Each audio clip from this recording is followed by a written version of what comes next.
We now want to turn to the author of the book, Why Men Die First and How to Lengthen Your Lifespan. Joining us is Dr. Marianne Legato. She's author of the book. Welcome, Marianne.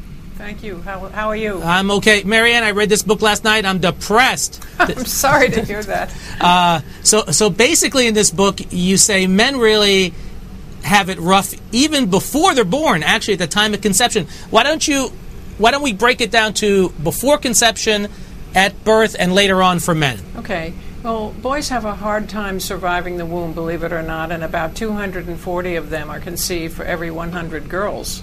And yet at birth, it's almost a 1-to-1 ratio, a little bit more for boys, but not much. They suffer more infections in the womb. They suffer more from limited blood flow to the placenta. Mothers with diabetes have babies who are more vulnerable than their little girls are. And so by the time they're born, they are survived, but they're 6 weeks behind development in terms of their sisters who are much more developed. Right, and then when they are born, if they're born prematurely, because I'm an OB, the girls do better, and even in the early growing up stage, the girls do better than boys, and this just seems to continue and continue and continue throughout the lifespan of a male. Yes, men are more vulnerable. We think of them as huge and strong and competent and powerful, and they are all that, but they have inherent biologic vulnerabilities, and I think the culture we live in puts them at risk almost unnecessarily many times and without thinking. And speaking about risk, I must tell you there's a show on TV called The Deadliest Catch. I don't know if you've seen it. It's about these men that go out in Alaska and catch these king crabs. It's the most dangerous job in the world. I have no idea why I'm addicted to it. My wife thinks it's crazy, but why, I guess the punchline is, why do men seem to enjoy all these risk-related things, sports, firefighting, catching crab? Well, men have a high level of testosterone, which in young men particularly pushes them to do daring deeds and make their bones, as they say, and take risks and volunteer for the hardest occupations that society has to offer.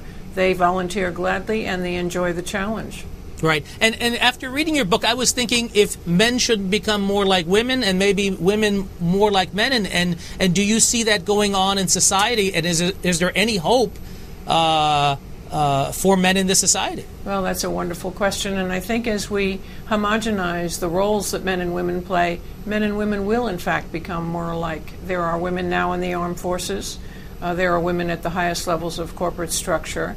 And there are house husbands who enjoy the job of raising children and contributing to family life, and there's a very definite blurring of societal roles. So that's a great question. We wonder if there is a trend to a single gender, if you will. Right. And do you think there's any genetic reason or it's predestined that men should die younger than women? I know that everyone thinks that they want to live for a very, very long time, but is it maybe that men just don't have the guts to get old? Well, wonderful observation, and of course that's one of the reasons I tried to focus on this issue.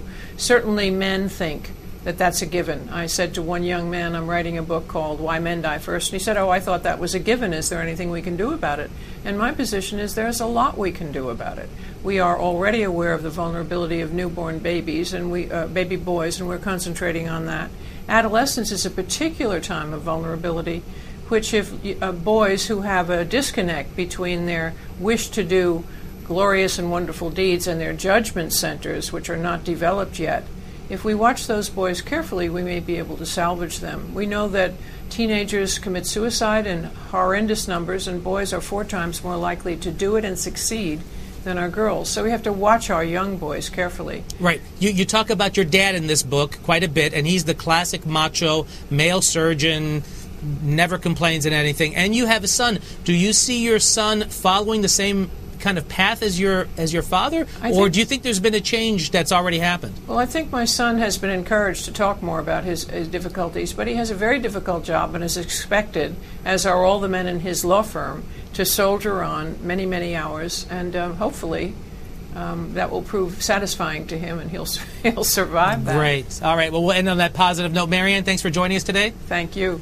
And that's all the time we have. But to find out more about other health-related information, you can check out our website at abcnews.com. From all of us at the Healthy Life production team, we wish you good health, and I'll see you next time.